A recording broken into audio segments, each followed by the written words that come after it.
Hello and welcome to Byju's Exam Prep IAS. Before we start with our today's analysis, a quick gentle reminder. Byju's Exam Prep IAS on its Telegram channel has launched one of its initiatives called as the Political Thinkers and Ideas. As part of this initiative, today's video upload would be with respect to Aurobindo Ghosh. So please do join our Telegram channel so that you get all the current affairs related updates. Let's get started and look into the first article. The first article says the hijab case and the essential practices doctrine. Let us try and understand what is this article all about. This article here is speaking about the hijab issue. What is this? Let me give you a brief background to understand what is this hijab issue all about. There were a group of girls who had gone to their schools. This happened to be a government school, but then the teachers and the principal in that school did not allow these girls who were entering the school because they were wearing a hijab. So they said that they would not be allowed primarily because this is against the uniform rules. So these students, along with many other girls as well, they go up to the High Court of Karnataka, and the High Court of Karnataka looks into this hijab case. The High Court of Karnataka gives the judgment as well, and this judgment is on the basis of three parameters. What is it? First, it held that the use of hijab is not an essential practice of Islam. Thus, the right to freedom of religion was not violated. So, what did the High Court of Karnataka say? That the wearing of hijab is not an essential practice of Islam. First thing, we will discuss it. Second point, it ruled that there exists no substantive right to freedom of expression or privacy inside a classroom, and therefore these rights were simply not at stake here. So these students said that it is against the privacy, but the High Court of Karnataka said this is not to do with privacy. Inside the classroom, at least, you have to follow the rules, you have to follow the regulations, you have to follow the uniform code. So in this particular backdrop, privacy does not come, says the High Court of Karnataka. The third, it held that the ban did not stem directly out of the government's order, which only called for a uniform dress code to be prescribed by the state or school management committees, and hence the law did not discriminate either directly or indirectly against the Muslim students. So this particular law, the uniform code, is for all students irrespective of the religion. This is not primarily targeting one particular community, so it is equally applicable for all religions. So it is not violating Article 14, it is not violating equality principles. So this article currently goes on to say that the High Court verdict was not accepted by these petitioners, so they go on an appeal. This goes to the Supreme Court of India, and the Supreme Court of India is now looking into this particular case. We will not discuss what the Supreme Court has to say because it is sub judice. We will take it up once the Supreme Court gives the judgment, but the larger picture is with respect to this doctrine called as the Essential Religious Practices Doctrine. Let us try and understand what is this doctrine all about. We have one of the important fundamental rights of the Indian Constitution, which is Article 25.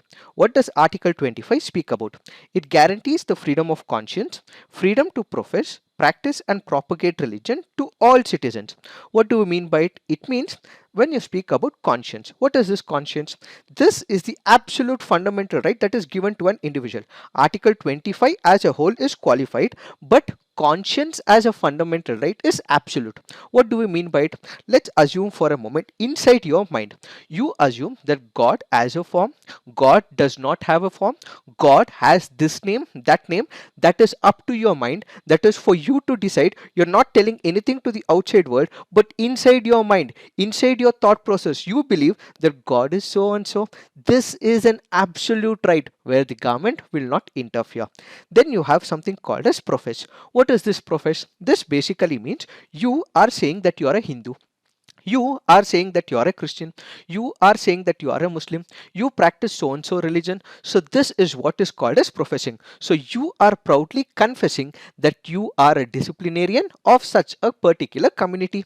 Then you have something called as practice. What is this practice? Let's say for example you perform the rituals, you go to mosque, you go to church. This is what is practice. Then what we have is propagate. This basically means you go on debate, you say this is what your religion ideology is, this is what your religion fundamental principles are. So you go and communicate the same to other section of the people. But this right to propagate does not mean that you have the right to convert one person to another religion. So this is what is Article 25. Is Article 25 absolute? No, it is qualified, which means the above mentioned freedoms are subject to public order, morality, health and other provisions of Part 3. So this basically means that Article 25 is not absolute, but there are reasonable restrictions. This reasonable restrictions is where the judiciary can interfere, the state, the government can interfere to regulate the activities of the religion. Let me simplify this further. When you consider Article 25, you have two parameters. One is what is called as the religious principles. The other is what is called as the secular principles. The state and the judiciary can interfere when it comes to the secular practices, but when it comes to the religious practices, it will not interfere.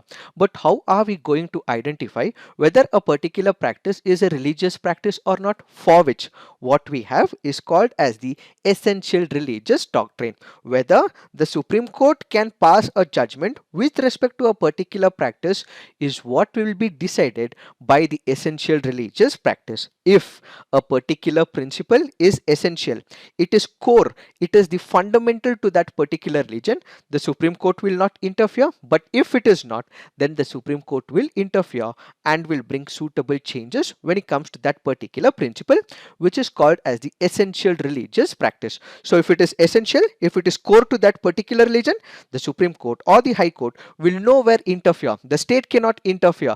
But if it is not, then there are reasonable restrictions imposed and the government and the state will be able to interfere. So this idea of essential religious practice was invented by a 7-judge bench of the Supreme Court in the Shirur Mutt case in 1954. The court held that religion in Article 25 covers all rituals and practices that are integral to a religion. It thus took upon itself the responsibility to determine what is integral or essential. So basically, it was in this particular judgment of Shirur Mutt case, this essential doctrine principle came into picture. So determine what is essential, the court will basically look at the religious tenets. It will also look at what the adherents believed with respect to that particular faith. Let me explain this with the help of an example. We have the temple entry case of 1958. What is this temple entry case? Let's say, for example, there are few people who they should not be addressed as untouchable, but in the historical perspective they are addressed as untouchable. These people were not allowed to enter the temple. So what did the Supreme Court say?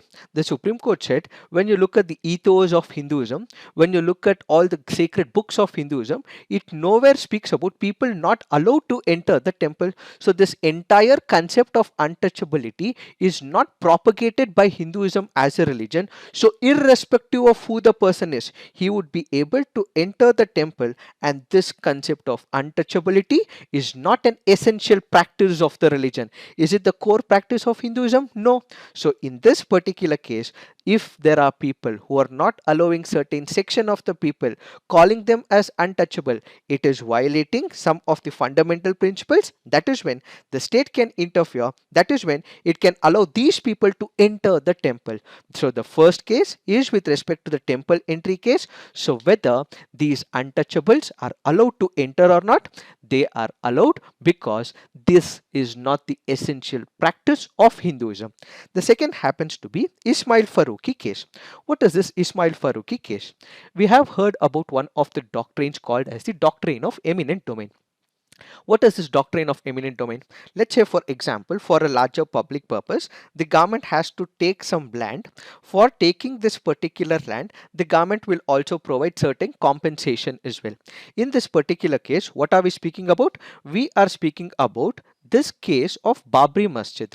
So in this particular case, the Supreme Court decided that the government would be able to take the land, and it also said that the mosque as a essential principle is not ingrained with respect to Islam. So Supreme Court of India said that praying is an essential practice of Islam, but offering of such prayers in a mosque is not the essential practice. This is where the author comes into picture, and he says that this entire idea of this essential religious practice is a flawed argument that is brought about by the Supreme Court. Why is the author saying so? That is because, let's say you want to become an engineer. What do? You go and take up a degree of BE or BTech. Let's say you want to become a doctor. What do? You take the expertise, you become a doctor by gaining a degree in MBBS, or you want to become an advocate.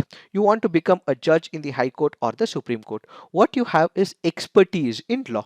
So for all these cases, what you have is a person studying for a long period of time, 4 years, 5 years, 10 years, gaining the expertise and ultimately entering that particular profession. Similarly, religion is also a practice.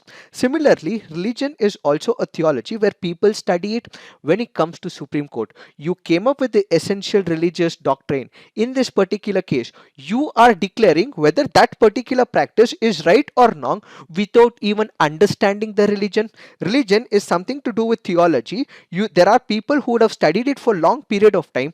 The Supreme Court might have not studied. The judges are not the experts of that particular religion. They have not studied the theology. So in this particular case, since they are delivering a judgment saying that this is essential to the religion, this is not essential to that religion, is it not violating Article 25, which is right to freedom of religion? You do not have the expertise because you're not a clergy. So if you're taking the role of the clergy, you are violating the fundamental principles of right to religion, says this article. So basically, whenever we are speaking about this essential religious practice, we have the court which is impinging on the autonomy of groups to decide for themselves, and in this particular case they are violating the right to freedom is one of the major concern, and this ultimately strikes at the very foundation of the religious freedom in India. And ultimately, this concept of religious freedom that is accorded should be left to that particular group or the community to decide, and it is not for the Supreme Court to decide, is the author trying to convey. So in this particular backdrop, so does it mean that the state should not interfere? No. The author says yes, the state should interfere wherever there is a violation of major rights. The state should interfere. However, when it comes to the larger picture, he comes up with what is called as the anti-exclusion principles. So the author says that instead of essential religious practice doctrine, the court and the judiciary in the near future can also consider what is called as the anti-exclusion principle as espoused by Justice D.Y. Chandrachud. What is this anti-exclusion principle? It allows for due deference to the ability of a religion to determine its own religious tenets and doctrines. At the same time, the anti-exclusion principle postulates that where a religious practice causes the exclusion of individuals in a manner which impair the dignity or hampers their access to basic goods, the freedom of religion must give way to overarching values of liberal constitution. What do we mean by it? Let's say, for example, there is a particular practice. Whether this particular practice has to be followed or not will be ultimately decided by that particular religious community, but then they have all the rights to decide on it. But then if there is an individual right, this individual is not allowed to enter a certain premises where individual is getting discriminated on the basis of sex, on the basis of economic criteria, on the basis of cultural life. If it is violating an individual life, in that case they should not be allowed to do so. In that case, the judiciary can step in. So basically, this anti-exclusion principle goes on to say that there are group rights, group integrity. These are guaranteed to that extent, only to that extent, as long as it does not block individuals' access to the basic public goods required to sustain a dignified life. So this is what is anti-exclusion principle. So the author gives an alternative. So the alternative is, we have the essential religious practice. To this, he gives an alternative called as the anti-exclusion principle. It is this that we have to understand with respect to this article. Now let's look into the next article. This article says Scandinavian social democracy. Let us try and understand what is this article all about. First, we have to understand the meaning of social democracy. What is this social democracy? We have all heard of capitalism. What is capitalism? There is minimal role of the state. Most of the powers are given to the private entrepreneurs. It is they who control the market. Then we have the state-led economy, where most of the activities are controlled by the government, the state. Everything, the license, the permit is given by the state, and most of this is represented by one single political party, which is the meaning of socialism. So if we take the example of capitalism, we had United States of America prior to 1929, which was a complete capitalistic economy. 1929 we saw the depression, then we also had the Keynesian economics as well, and when you consider the Soviet Union, it is an example of socialism as well. When you have the erstwhile Soviet Union, we can take the example as socialistic principle, where you had one single political party. This political party was representing the entire working class. So in capitalism, the importance is given to an individual. There is minimal role of the government, and all the important innovations, entrepreneurship skills is undertaken by the capital. And when it comes to government interference, it is abhorred. So when you consider the right example, United States of America prior to 1929 was an absolute capitalist economy. That is why we had the Great Depression in 1929. Eventually they went on to change as well. And at the same time, will complete socialism help? No. That is why we also had the balkanization of the erstwhile Soviet Union, because the capitalistic model does not survive, the socialistic model does not survive. A compromise that is reached between capitalism and socialism is what is called as social democracy. So social democracy basically means it is advocating use of democratic means to achieve the goals of socialism. What do we mean by it? In socialism, there are few goals that the government intends to achieve. In capitalism, there is the market economy, and there are people who want to build on the ideas of innovation because they put in lot of efforts. So certain amount of money as profits will ultimately go to those entrepreneurs as well as the capitalists. So integrating certain aspects of capitalism, integrating the goals of socialism is an idea of social democracy. So this basically means it is a pragmatic compromise between capitalism as well as socialism. In here, there are few public goals, public needs. These will be addressed by what is called as the government. When you consider socialism, we did discuss about it. When you consider capitalism, we did discuss about it. So in the social democracy, another important parameter happens to be that you will have multiple political parties. When you consider socialism, what you had only one political party, the erstwhile Soviet Union. You had one political party which was representing the voice of the people. But when it comes to social democracy, you will have multiple political parties, but the advantage with it is you will have multiple political parties all catering to the values and goals of the socialism. This article here is speaking about social democracy that is persisting in some of the Nordic countries, and how we can take some of the principles from these Nordic countries and implement into India. Before we understand this article in greater detail, we have to understand the difference between Scandinavian countries as well as the Nordic countries. What are the Scandinavian countries? When you consider Denmark, Norway and Sweden, these three countries together are called as the Scandinavian countries. Then you have Finland as well as Ireland. If you add all the five countries, this is what is called as the Nordic countries. So Nordic countries are five in number, which includes Iceland, Sweden, Finland, Norway and Denmark. But Scandinavian are only three in number, which includes Norway, Denmark and Sweden.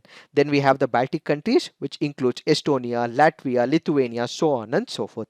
So this article currently goes on to say that we have to import some of the economic conditions, economic principles from these Nordic countries and ultimately implement in developing countries as well as in India.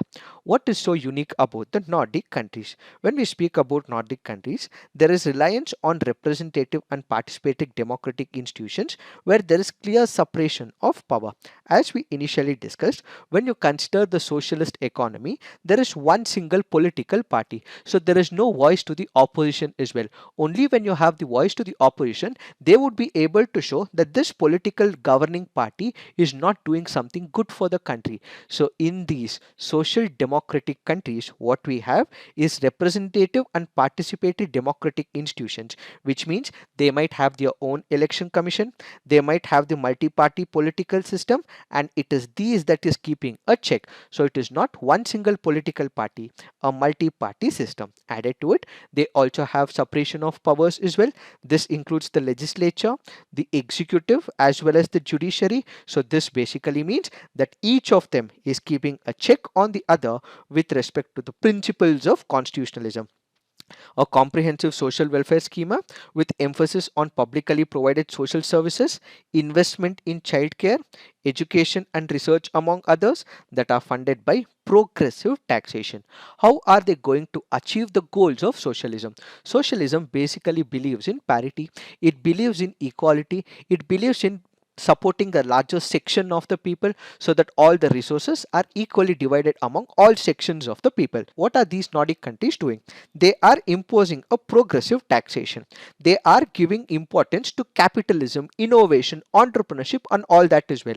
But at the same time, they are also imposing taxes.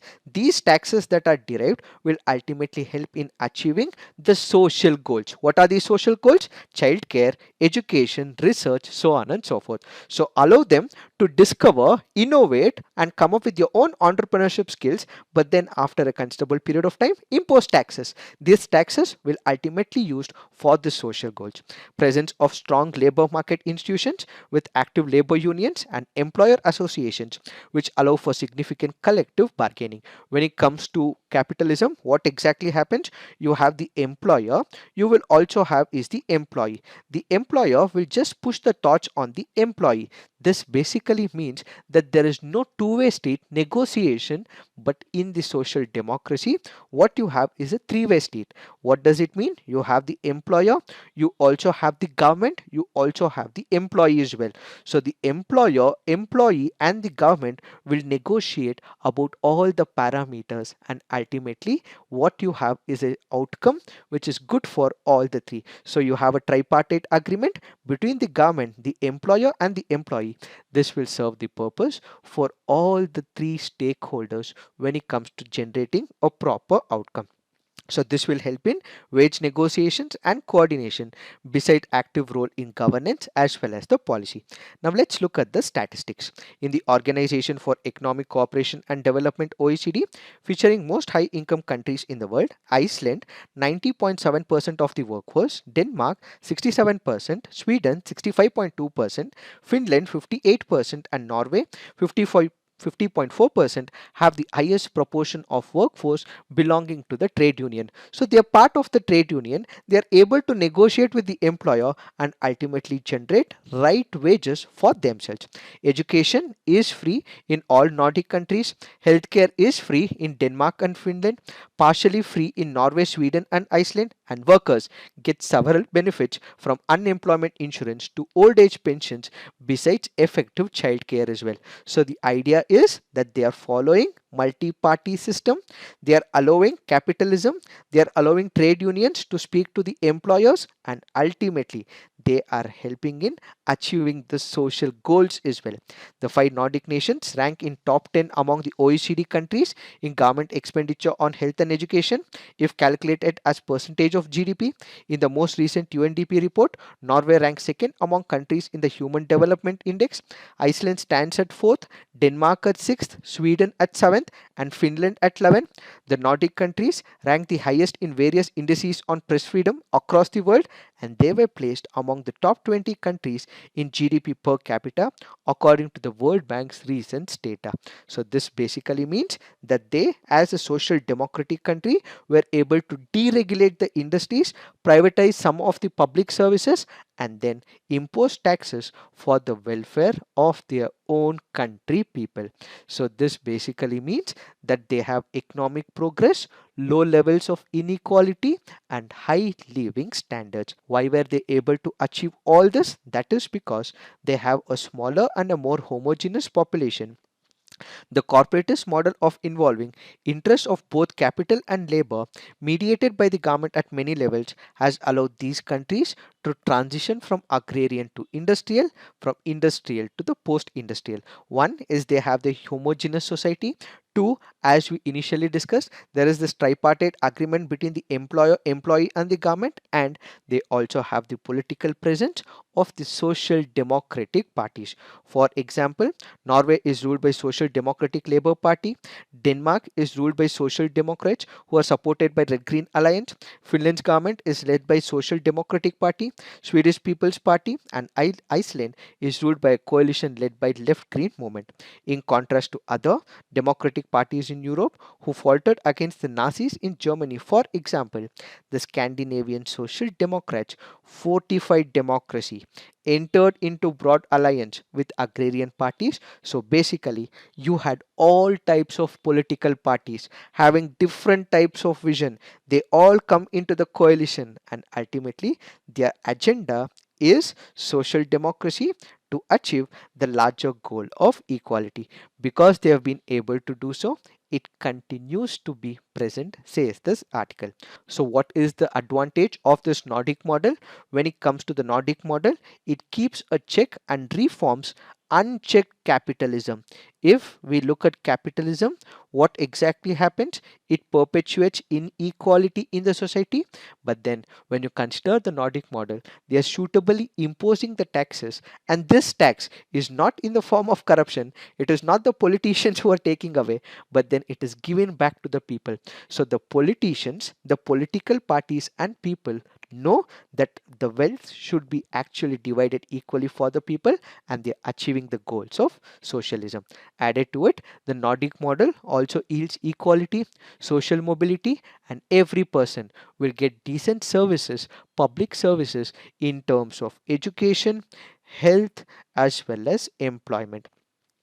These are some of the advantages when it comes to the Nordic model. However, there are also challenges as well. What are the major challenges? One happens to be the aging population. There are more number of people who are aging as well. This basically means you have very less number of people who would be working, more number of people will only get the pension, so on and so forth. This is the first major challenge. The second happens to be the influx of the migrants. What is the major challenge? As of now, when you discussed about the Nordic countries, the first principle that we realized was they have a homogeneous society. The population is homogeneous. But what is happening in the present situation? There is large influx of the migrants. The migrants only want to take the public services. They only want to derive the benefits. They do not want to contribute to the society. This is creating a chaos in the society, friction between the existing native Scandinavian people as well as the influx of the migrants. These migrants are only taking the benefits. They're not contributing much to the society, and they're not mingling with the cultural aspects or the social milieu in that particular region. And this happens to be the major factor. Because there is large scale influx of the migrant population, what we have is the growth of right-wing politics in number of Scandinavian countries. As a result, this article currently goes on to say that despite the coming up of the right-wing political parties in all these countries, what we will have is continuance of the social democracy to meet and achieve the goals of socialism, says this article. So going forward, if it is possible, many developing countries as well as India will have to adopt and learn lessons from the social democracy model of these Nordic countries, is what is this article all about. Now let's look into the next article. This article says it is the people of Pakistan who are suffering. Let us try and understand what is this article all about. When we look into the statistics, Pakistan is facing a severe crisis that is unprecedented. A third of its territory is underwater. The death toll has increased to 1,400. Over 33 million people are suffering from disruption caused by the flood. 2 million acres of farmland are underwater. 5,735 kilometers of transport links and 1.6 million houses have been washed away, while 7,50,000 heads of livestock have been lost as well. According to World Health Organization, 6.4 million people need support, 16 million children are in distress, while 3.4 million of them needing life-saving support according to UNICEF. Waterborne diseases are also spreading as well. Pakistan Prime Minister Shehbaz, in order to mitigate the impact, met international organizations and a few governments, including those of China, United States, United Kingdom, and an amount of $500 million was pledged, with the World Bank giving $350 million and the United Nations World Food Program promising about $110 million. So, because of this large scale devastation, what they require is assistance from multiple countries. So, this article here is primarily speaking about whether India should provide assistance to Pakistan or not, is what is this article all about. What has been the response of India to this disaster? Prime Minister Narendra Modi tweeted, "Saddened to see the devastation caused by the floods in Pakistan. We extend our heartfelt condolences to the families of the victims, the injured, and all those affected by this natural calamity, and hope for an early restoration of normalcy." So, it is in this particular backdrop we have to understand what should India do. The Indian media reported that India may send aid to Pakistan at this particular juncture. We had the finance minister of Pakistan who told their media and the government that they are planning to reopen road traffic with India. So the minute our media said that India may provide aid to Pakistan, their media and finance minister said that they may rethink of reopening road traffic with India. What are we speaking about? Pakistan had the closure of road traffic following the change in the status of Jammu and Kashmir in 2019, and this is unnecessary posturing by Pakistan, says the author. And whenever we speak about providing aid to Pakistan, it is just not about the civilian government as well as the people. Let's say, for example, if India decides, okay, we would be providing certain amount of money to Pakistan, we would be providing certain goods and services to Pakistan. Is it going to be that easy? No. Why? Because apart from the civilian government, what you have is the Pakistan's military, which will have a major say when it comes to India. There is a saying that was given by Shashi Tharoorji, where he said that every country has an army, but Pakistan army has a country. So when it comes to India especially, most of the decisions will be made by the Pakistan army and the military. The Pakistan military derive its immense political clout by inventing military threat from India, and will obviously oppose accepting aid from India. So even if India decides Pakistan military may not allow, even when there is a civilian government, the military has a major say on relations with India. So this article goes on to say whether Pakistan will accept or not. India has to take a posturing. India has to send some of the aid to Pakistan, says the author. There are two important questions in this particular backdrop. Some say that in 2010, when India offered help, Pakistan humiliated us by insisting on routing it through the United Nations. So the author in this particular case goes on to say that this is a long one. This happened in the past as well. This happened in 2010. So India should not care about humiliation and all that, because it is the people of Pakistan who are suffering. What is right for India, what is right for the world, this has to be communicated to Pakistan, because there are people suffering now. India may have faced humiliation in the past, but we should not take that up. We should look at the plight of the people and should provide aid. Others say that India should wait for Pakistan to make a request. So the author says when it comes to an humanitarian act, there is no need to wait for someone to beg, but instead India should do it on its own, says this article. So the author goes on to say what we have to make is a distinction between the government and the people of Pakistan. Right now, the people of Pakistan are suffering, so India has to take up the initiative that it is ready to provide aid to Pakistan, says the author. So any humanitarian act can be part of the smart diplomacy, says the author. So in the near future, if India has to earn some goodwill, it is now the right time to play the smart diplomacy, says the author. It is this that we have to understand with respect to this article. Now let's look into the next article. This article says knowing the killer. Let us try and understand what is this article all about. This article here is speaking about death penalty. What exactly happens? Whenever there is a death penalty, this death penalty can be imposed by the session court as well. And whenever the sessions court is declaring a death penalty with respect to one of the accused, the same will also have to be permitted by the high court of that particular state. But in most of the cases, according to the recent update, there have been issues with respect to the death penalty imposed by the sessions court. Is what is this article all about? Before we understand what this article is all speaking about, we have to know the difference between conviction on the one side and the sentence on the other side. What is this conviction? Let's say, for example, there are two parties in a criminal case. One happens to be the prosecution, which stands for the victim.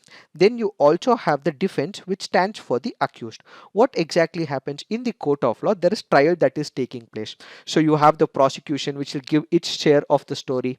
Then you will also have the defense advocate who put up their own story as well. So what you have is the court which is listening to both the parties, and ultimately the court comes to a conclusion.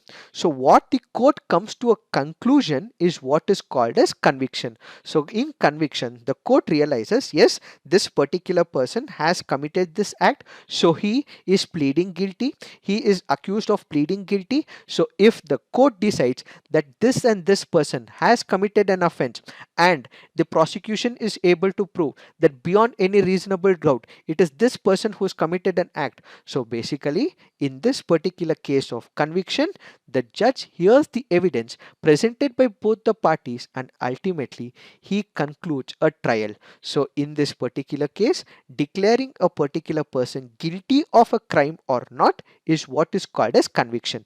So in conviction, whether that person has committed the crime or not will be decided as part of the conviction. What is this sentencing? Now, whether this particular person, that is the accused, he has committed a crime or not is decided under the conviction. But what happens after conviction is called as the sentencing. Let's say, for example, this person may have committed a murder.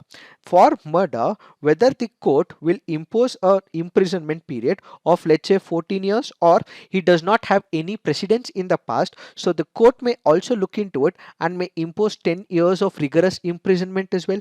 So that is what is called as sentencing. So in conviction, the court realizes whether he is guilty or not.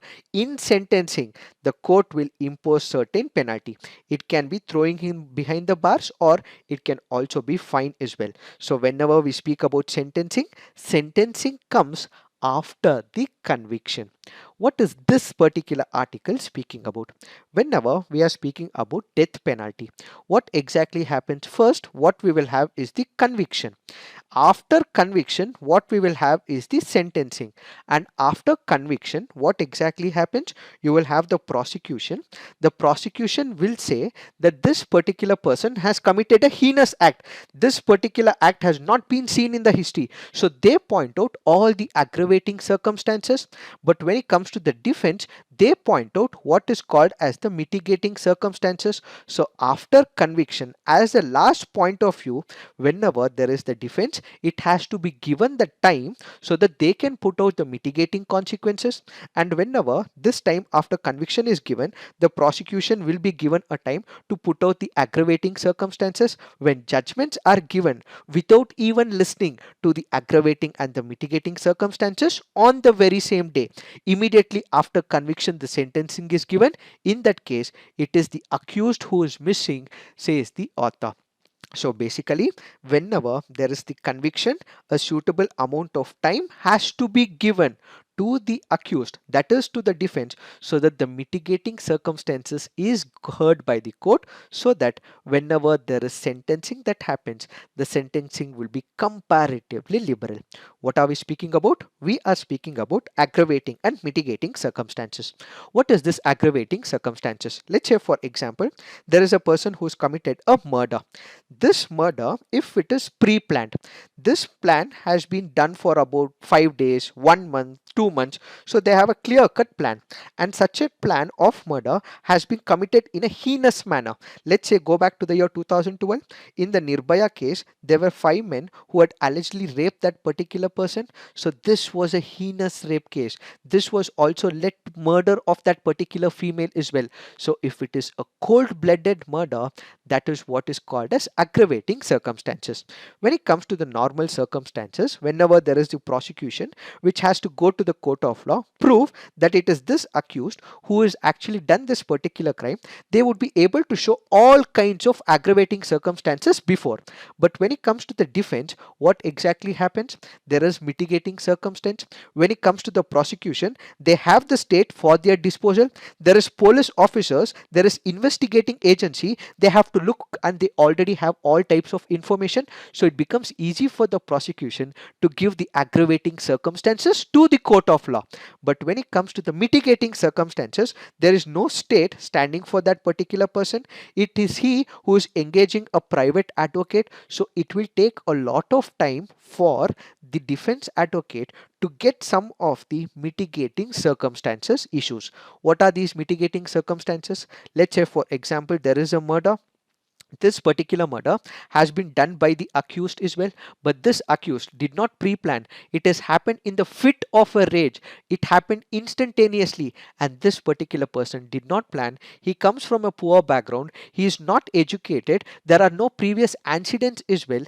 These are some of the mitigating circumstances. So whenever the court is imposing a death penalty, that is after the conviction, suitable amount of time should be given by the court of law before sentencing, so that the accused and their advocates are able to show to the court of law the mitigating circumstances. Why are we discussing this? That is because whenever the court has to impose death penalty, what it has to look into is what is called as the rarest of the rare doctrine.